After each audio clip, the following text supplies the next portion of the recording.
Hey everyone, welcome to the Mind of Ro page. So for the last few weeks, I've been making some videos on how to work with the Neteru and the Orishas and how to balance our energy centers. So this week, I'm actually focused on working with the Neteru and Orishas and how to balance our third eye chakra. So our third eye chakra is obviously located right here in our third eye area. It's our sixth chakra. It's associated with the color indigo and purple. And last week a few days ago I did a video on, what did I do a video on? I did a video on Orunmila, on how Orunmila could help open your third eye. So today I'm going to do a video on the Neteru, which are the Kemetic, or in other words, the Egyptian gods, which we call the Neter or the Neteru. So today I'm going to do a video on the two Neterus that are the best ones to speak to in regards to opening your third eye. So today I'm going to speak a little bit about Heru, who a lot of you know as Horus, and also Tehuti, who a lot of you know as Thoth. So Thoth, pre-colonialism, is actually Tehuti. That's his original African name. And then Horus, pre-colonialism, his original African name is Heru. So as I make this video, no, I'm going to say Heru and I'm going to say Tehuti for now on, so you know who I speak of. So again, Heru is Horus, and Tehuti is Thoth. So first, I'm going to just talk to you about Heru real quick. I know he's really popular. A lot of people make a lot of posts about him on a regular basis, so I'm sure a lot of my followers know exactly who I'm speaking about. Oh, before I get started, I like to say this when I first start. Please subscribe to my YouTube channel if you like my videos at Mind of Ro, and don't forget to hit that notification bell and share my videos. I need all the support I could get. I'm trying to get 1,000 subscribers because I start getting paid by then. So show me some love and support and subscribe to my channel and share my page, please. Thank you. So moving on, let's talk about Heru real quick. Heru is considered the sky god or the sky neter. So for now, I'm going to let you know that neter means god and neteru means gods. So when I say neter, I say neteru, that's what I mean. So Heru is a neter of the sky, and he is a Kemetic neter. Heru is the elder. He could be called either the Heru the elder or Heru the great, or also Heru the younger, because he was last born of the first 5 original gods. Heru is the son of Osiris and Isis. So before colonialism, Osiris is actually Osar and Isis is actually Aset. So Heru is the son of Osar and Aset. He is depicted with a falcon head and with a red and white crown. So I'm going to describe the difference between Ra and Heru. So I see a lot of people posting pictures of Egyptian or Kemetic deities, and a lot of them are depicted with a falcon head or like a bird head or what looks kind of like a hawk or an eagle head. A lot of people mix up Ra with Heru. So let me just show you something really basic and how to tell the difference when you see a picture of one of the Neterus as a bird. Ra always has a sun disk, which is a very large red sun disk or a circle on his head, while Heru has a crown, and it's red and white, and it's kind of shaped like this. I'll point with my fingers, you kind of see what I mean. So that's how you know the difference between Heru and Ra. A lot of people get them mixed up a lot. So the reason why you shouldn't get them mixed up is because they have 2 different positions, and what they have on their head describes their personality. So Heru has the crown, Ra has the sun, because Ra represents the sun. So it's good to make sure that we don't mix the 2 up.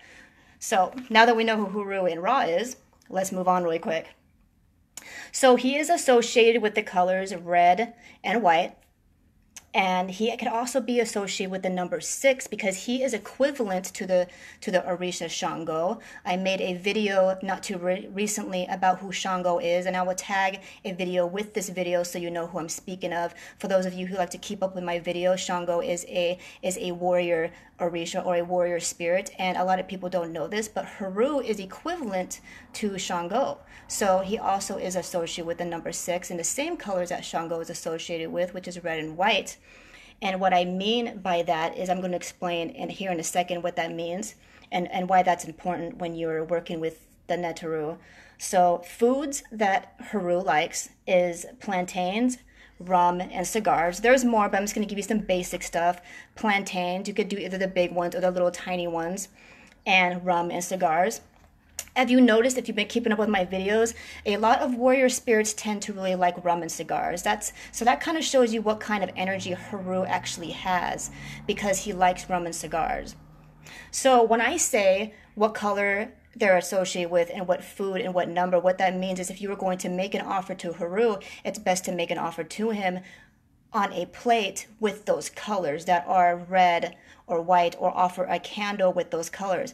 But this is something that I've noticed working with Heru. I don't know if it's just my specific Heru that I work with, or if this is how he works all over the place.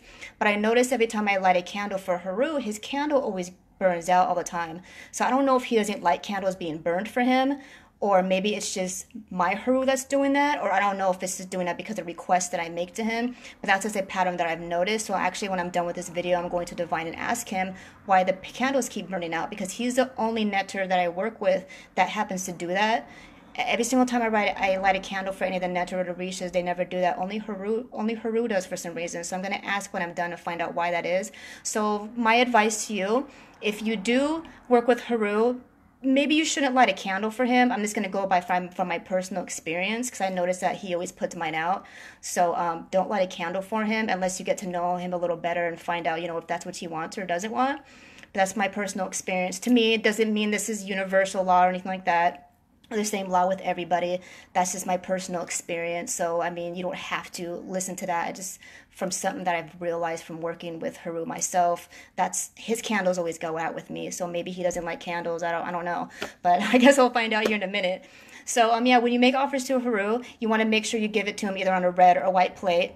And or if you have a cloth over the table, or if you make an altar for him, make sure those are the colors, those are the main colors you want to have at his altar. And because he's associated with the number 6, like Shango, you would give him foods that are cut up into 6 pieces, or you would give him 6 pieces of food, for example, and that's what those numbers mean. So if for example, I just gave him some bananas. What I did was I got 3 bananas and I cut them in half to make 3 pieces of bananas for him. And I'm going to switch the camera around really quick so you can kind of see what I'm talking about. So this is what I did. I got him the little bananas. I'm not going to tell you what I have on those bananas. The reason why I'm not going to tell you is because what I have on there is for him to go to war for me on something, and I don't want to teach that kind of stuff. So please don't try to be creative and guess what it is, because you could end up having bad results. But you can always be safe by offering bananas. It's a very safe bet. You can't go wrong with bananas. Plantains only, specifically, not regular bananas. Make sure you know that. He's very particular. Do not give Heru regular bananas. Only give him plantains, either the big ones or the small ones. As you notice, his candle just went out. I actually had it lit earlier, but it went out, and I have a cigar there for him. So I'm going to switch the camera back around again. So, yeah, that's just an example of what you could do and how you could give him offers, is the way I had it cut up and stuff like that for him on the plate, on a red plate. I always put, for the Neteru, I am sitting inside my pyramid. Every time I make offers, I always give the Neteru offers in my pyramid. You do not have to have a pyramid to make offers. You can simply do this on a table in your home. Because he is an ascended being, it is best to put it on a table. The reason why I have it on the ground in my home is because he is in a pyramid, and the energy in the pyramid is ascended, and that's why his plate is on the ground. But usually if you do this at home, you want to make sure he's on a higher furniture. He's up high and not on the ground. Because usually the only time you want to put offers on the ground for beings, if you don't have a really professional or really set up altar, is for doorkeepers. But usually majority of other beings, like other Neteru and Orishas, you want to make sure their stuff is offered a little higher up, because it's out of respect for them. So why would you contact Heru for your third eye? I'm sure a lot of you have heard or have seen the symbol of Heru, and as depicted as the third eye, or as the pineal gland. So I'm not going to go into a big history lesson and story background behind Heru. The reason why I don't want to is because people get too caught up on the literal stories, and people tend to take a lot of the stories as literal instead of subliminal. And that's the reason why I'm not going to get too into the history behind Heru, because I get a lot of trolls with people who do not speak to spirit. I don't want to deal with that, and that's why I don't talk about a lot of history behind Neteru and Orishas.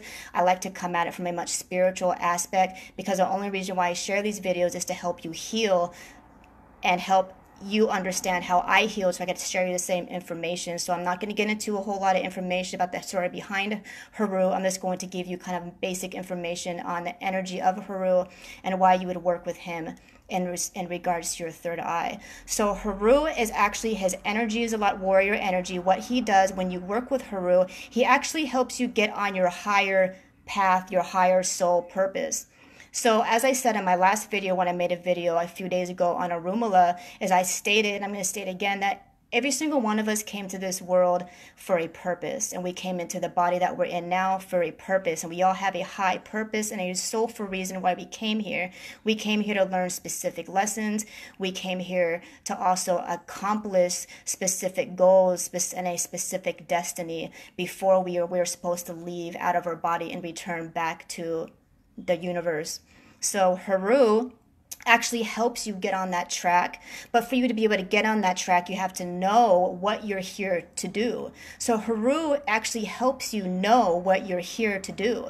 So this is why I chose Heru as the best Neteru to speak to, him and Tehuti. I'm going to get into that in a minute, but why Heru would also be a best one to speak to in regards to opening your third eye is because he will be one of the best beings to communicate with and to meditate on or to pray to, so you could get answers on what you are supposed to be doing and what you are supposed to stop doing.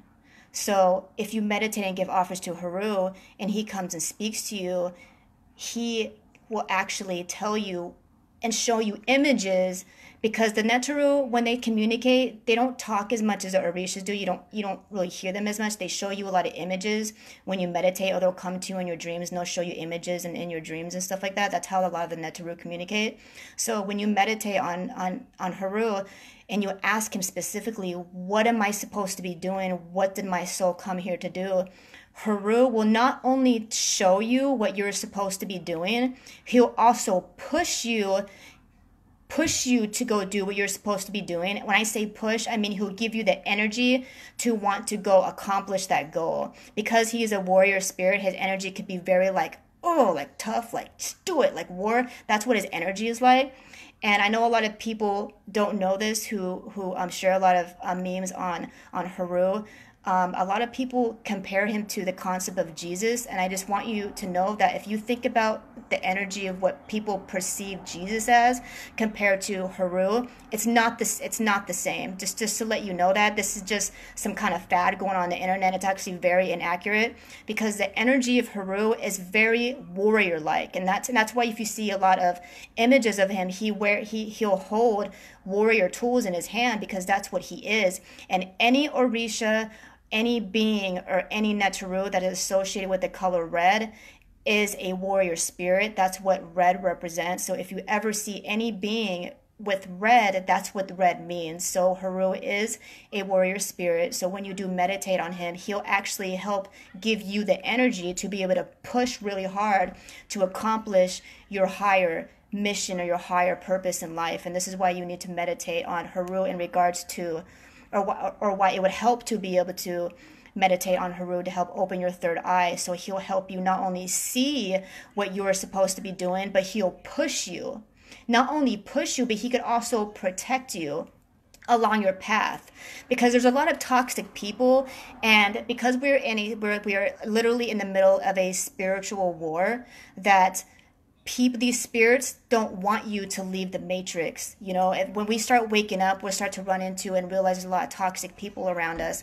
And those, what you want to call demons or lower life forms that live through other people, will do what they can to stop us from achieving our higher mission. Because a good majority of the time, if you have a really high purpose here on this planet, it's because not only you're supposed to ascend beyond this matrix that we're in, but you're also supposed to help other people leave as well.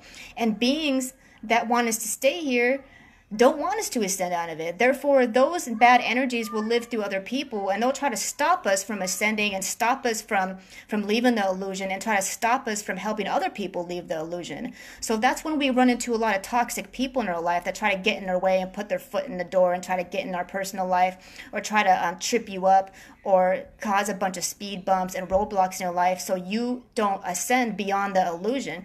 So Heru actually helps you fight through those people. Not really, he gives you the energy to be able to be confident enough and have a strong backbone to be able to push those people away, but also so you don't have to fight as much, because he'll be able to fight for you on the other end. As I said earlier, how I told you I didn't want to tell you what was on the plate. The reason why I don't is because I have him going to war for me, is because that's what I mean when I say go to war for me, as in I don't have to fight certain bad energies coming to me. He will do it for me. As in, if somebody was going to try to come pop up at my house and try to give me a hard time, Heru won't let it happen. So Heru is a fire deity, just to let you know, just like Shango, he's associated with the element fire. So I'm going to give you a little warning really quick in regards to Heru. So just know the good thing to do is, if you work with Heru, is always it's advised to give him a glass of water. And the reason why you want to give him a glass of water is because he has the energy of fire. You don't want to bring the energy of fire into your home. It's because you don't want your house to burn down. So I'm just going to be honest. So if you do make offers to Heru, make sure you give him at least a little shot glass. You don't have to give him a lot, just a shot glass with the offer, and then ask Heru to just, keep fire away from my home, or away from me, because that's his energy that he works with. He's a fire deity. Therefore, if you were to ask him to protect you, he will protect you because he's fire, he will protect you with the element fire. As in, if somebody was to try to come here and harass me or hurt me, that person could actually end up getting burnt somehow, some way. So that's what I mean by he's a warrior spirit. He'll protect you on your path, and he'll also show you which way you're supposed to be going. And he'll also give you the nudge and the push to be able to go the way that you're supposed to be going for your higher mission and your higher purpose in life. And this is why I chose Heru to be one of the best Neterus to speak to in regards to opening your third eye. So my personal experience with Heru is the first time I meditated on him, he actually showed me images of the healing rooms that I'm supposed to have in the future. He showed me exactly what I need to have in it and what each room is specifically for. He basically taught me some Kemetic healing tips, and which is very, very ancient wisdom that he taught me. I can't share that information on the video because it's very private. Only certain people could have this information. So he actually gave me some information on how to heal people, and how some of the ways they did it in ancient Kemet, in the pyramids, and certain healing rooms. So he taught me 2 different healing rooms and how each healing room works. And when I first meditated on Heru, this is what he taught me, and this is the path that he told me. Part of my path, obviously, we have a lot of things on our path, but that's part of the path that I am supposed to be on. And that's my personal experience with Heru, and I can never get that image out of my head. And that's definitely usually when a being tells you and shows you things, they show it to you for a reason, because everybody doesn't have the right to know all kinds of things. So you might meditate on Heru and he might tell you all kinds of things that I don't have a right to see. Just like how I meditated and he told me things that I have a right to see and then you don't have a right to see. It's just your personal experience and your personal soul contract. It just depends on who you are. So if you do end up doing this and you do end up meditating on Heru and making some offers to him, please share me your experience with him. I would love to know what you experienced. From my experience, the image that he showed me, I can never get the images out. And now I feel like I'm always waiting, like, oh, I can't wait till I get my healing rooms. I'm so excited and stuff. So that's my personal experiences with Heru. And I hope you have a wonderful experience with him as well. So I'm going to move on really quick. I just like to share only really basic, quick information. I'm not going to get too deep into it. So my next Neteru that I'm going to work on is Tehuti, or in other words, Thoth. I know he's very popular. A lot of woke people or conscious people like to live by a lot of his quotes on Facebook. I notice a lot of people share it, and there's a lot of videos you can find over YouTube in regards to Thoth. He's very, in other words, Tehuti. So for now on, when I speak about Thoth, I'm going to say Tehuti because that's his original name pre-colonialism. So when I say Tehuti, know that I mean Thoth. So Thoth is the neter of writing, magic, wisdom, and the moon. He is one of the most important gods. He is said to be self-created or born of the seed of Heru from the forehead of Set. He is depicted with a head of an abyss because the bird's curve of the beak symbolizes the crescent moon. He is also sometimes depicted as a baboon holding up a crescent moon. And when I say baboon, very, very wise baboon, who is the first character that pops in your head? Rafiki, of course, from Lion King. I'm sure a lot of you have heard of Rafiki, and a lot of people don't know this, but Rafiki actually represents Tehuti, or Thoth. So Tehuti is actually equivalent to Orunmila. I actually just made a video a few days ago on Orunmila, and I will tag a video with this video so you get a little information on who Orunmila is. Orunmila is also an Orisha of wisdom and destiny, and basically the same description as Tehuti. So Tehuti is basically Orunmila in an ascended perspective, or in an ascended way. So I will share that information with this video so you get a little more of idea of who Orunmila is basically another Tehuti. So moving on, I'm just going to give you some information on type of things that Tehuti likes. He's associated with the colors light blue and white. His favorite foods is white rice and milk. There's other foods he likes, like fruit, but I like to say like the most basic stuff in my videos that you can't go wrong with. You can't go wrong with white rice and milk. And I'm going to switch the video around really quick so you could kind of see how I did it. So this is Tehuti's plate right here. Because he likes blue and white, it is best to offer his food on a white or light blue, not dark blue, but light blue plate. I offered it on a white plate with a white candle. And if you notice, I want you to pay attention to the energy of the plate. So if you look at Tehuti's plate and you think about the energy compared to Heru, if you think about the energy of the plate, that kind of describes the energy of the Neteru, if you really think about it. So Heru's energy versus Tehuti's energy.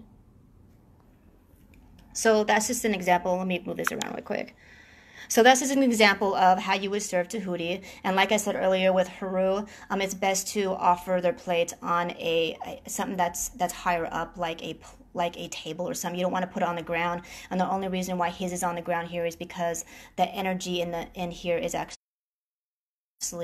heightened because of the pyramid that I'm in. So, but if you're at home and you don't have a pyramid, it is best to offer him food on top of a table or something higher, even a shelf, or by like a windowsill that's up a little bit higher, just to pay respects for their ascended nature. Is it's just basically respect for these beings. That's what you want to do. You don't want to put it on the ground. So why would you contact Tehuti? And why did I associate Tehuti with the third eye? Because Tehuti is in regards to wisdom, and your third eye is also in regards to wisdom. So the way I'm going to answer this question on why you would contact him is I'm going to tell you my experience with Tehuti. So when I meditated on Tehuti the first time, so I have a pyramid in here. He taught me exactly how to treat my pyramid. So on a regular basis, almost every day, not every day, there is a ritual, certain rituals that I have to do to keep my pyramid alive. So I don't know if you knew this, but every single time you see any ancient pyramid from ancient times, either if they're Mayan or Egyptian or African or Asian or whatever, they are all, some of them are considered sleeping and some of them are considered awake. What that means is some of them are still holding energy and some of them are not. And to be able to hold a lot of energy within a pyramid, rituals have to be done. Things have to be set up a very specific way to keep that energy in the pyramid alive. So these pyramids are made for communication and healing and basically sending a lot. This is in a nutshell. There's more to it, but I'm just going to say in a nutshell, and also to be able to spread a specific type of energy, which is like a cleansing energy, outward towards wherever the pyramid is at. So Tehuti when I meditated on Tehuti, he actually taught me and told me what I need to do to keep my specific pyramid in my home alive. And there are certain things I have to do where I need to serve each corner, which is north, south, east, west, the 4 Neterus of each direction, and to also have the tree of life in my pyramid as well. I could actually, when I'm done with this video, I'll send a comment image under this video so you can see what I mean by the tree of life. And I'm talking about the Neteru tree of life, not just the regular image of the tree. There is a specific Neteru that are in the tree of life according to ancient Kemet, and I will share that with this video here in a moment. Whenever I'm finished, you can see exactly what I'm speaking of. So Tehuti taught me this. I've never read this anywhere. I've never Googled it. And meditating on Tehuti, he taught me how to activate my pyramid. He's the one who spoke to me, and he's the one who taught me how to open portals, communicate to the other side, and all kinds of stuff. And that's why I associate Tehuti with your third eye, because he is the being that's going to give you all kinds of information on your higher calling, how the universe works. You could also meditate on Ptah and how the universe works, but Tehuti will teach you all kinds of things about how the universe works, your higher purpose, and anything you want to know, basically anything that has to do with all the information in the Akashic records. If you're not sure what the Akashic records are, please Google it. It's some pretty interesting stuff. Basically, the Akashic records is all the information written about the universe within the ether, is what that basically means. So please look it up, look into it. It's pretty interesting stuff. If you want to know what's in the Akashic records, Tehuti is like the #1 Neter to speak to in regards to that. So this is why I associated Tehuti with the third eye and why he's the best one. I think it sounds pretty obvious now what kind of wisdom he could give you. Here are some signs that you know. I forgot to mention this earlier, and how do you know if Heru is around? Because I know I have a lot of mediums or people who are starting to open their third eye on my page, and they hear beings talking to them, and they want to know who's talking to them. So here are some signs if Heru is talking to you. When Heru speaks to me, he happens to show up with a falcon head, and he has one eye that's the color of the sun. So one eye will be like a whitish yellow, and this other eye will be blue. So that's how he speaks to me. If you want to know if Heru is trying to contact you, you'll see a lot of pictures of falcons, or you might even see falcons flying around, or you might drive by somewhere and you'll see it posted somewhere. I see falcons all the time. Ever since I started opening my third eye and getting a lot of messages from the universe, I started seeing falcons flying all over the place or just posted place, and I drive past them, and then I'll be like, hey, did you see that? And people will be riding with me, and they're like, no, I didn't see that. I'm like, how can you miss that falcon sitting right there? I see them all the time. That's how you know Heru is around, if you see a lot of falcons around you. Here are some signs that you know if Tehuti is around you. You may see his colors. You may see a lot of white and blue. You may see a lot of people approaching you that has to do with wisdom. Maybe you keep running into a lot of teachers. Maybe you're running into librarians, people like that kind of show, or scientists, people like that. And it's a coincidence that you keep running into these type of characters within a very short period of time. That's actually kind of a sign that Tehuti is trying to communicate with you when he's around. So these are some signs to know if Tehuti or Horus is around you. So let me give you some tips on meditating on these beings really quick before I get off this video. So when you make these offers to any of the Orishas or any of the Neteru, what is best is to always divine first. I always make sure, I always push this. You always divine first before you make any offers, and only offer them the type of offers that I listed that you should offer. Don't just give them whatever, because you could irritate them and you don't want to do that. So only offer them the type of foods that they like or type of drinks that they like, and then you would divine, and I'll post a video with this video on how to divine, and you would ask your question, your request. Like, let's say I would like to be more intuitive, for example. It's very basic. Then you would say, hey, would you like bananas for this request? And then you would divine and then ask, basically, is what you would do. And you do not want to stop divining until you get a very solid answer, knowing that they're satisfied and the communication is satisfied between you and the Neter or the Orisha that you're speaking to. And I would share a video with this video to get a little, so you could get a little more complex answer or a description of what I mean by that. So always divine first, and always feed the doorkeepers first as well. What you want to do is you want to feed Sobek, or you want to feed Anpu at the crossroads and make offers to them before you make offers to any of the Neteru, so that messages get to them a lot clearer. And because you want that door to open up, you don't want to just make an offer and then hope maybe they got the message or not. You want to make sure that they're getting it and they're accepting it. And the only way to do that is you have to get the permission from the doorkeepers. And I'll post a video with this video as well on how to do that. So always divine, always give an offer to the doorkeepers, and then make the offer. And when you do the offer, what you want to do is you're going to sit down. You could either lay down. I would suggest to sit up and not lay down so you don't fall asleep. Sit down on the ground, crisscross applesauce, because you're going to meditate. That's what I would suggest. Once you make the offer at first, the energy of them is going to be much higher than if you wait till the next day after the offer. So my suggestion is to, once you make the offer, you're going to take the time and sit down in front of the offer. It's best to say their name a few times. If it's Tehuti, say Tehuti. If it's Heru, say Heru, for example, to kind of get their attention. They can hear you calling. And then you're going to close your eyes, and you're going to focus on your breath. And you could either count in, you could do counting breaths, like you could count in to the count of 5, and then count out to the count of 5, like you would breathe in through your nose to the count of 5, and then breathe out your mouth to the count of 5. Counting breaths, or you could breathe in through your nose to the count of 5, hold to the count of 5, and then breathe out your mouth to the count of 5, and then hold to the count of 5. What you want to do is do a breathing exercise to kind of clear your mind. And if you see thoughts going in and out of your mind, what you want to do is don't judge. You just notice it. You basically are going to be like, oh, there's a thought, and then push it away, and then return your focus back to your breathing. And then what this is going to do is quiet your mind, and you're going to silence your mind. And every single time you hear your mind wandering, don't judge. It's normal for your brain to think. If your brain wasn't thinking, you'd be dead. So don't judge. Just don't give it a hard time. Just know that's what's going to happen. You're just going to simply notice it, push it away, return your focus back to your breath, and then keep doing it over and over and over again. And then eventually, when your mind starts to quiet, that's when you start to see images pop up in your head. It is best to keep a paper and a pen near you so you could take note of what you've seen. Because sometimes when I get really advanced answers, I'll get the answer and then I'll forget it.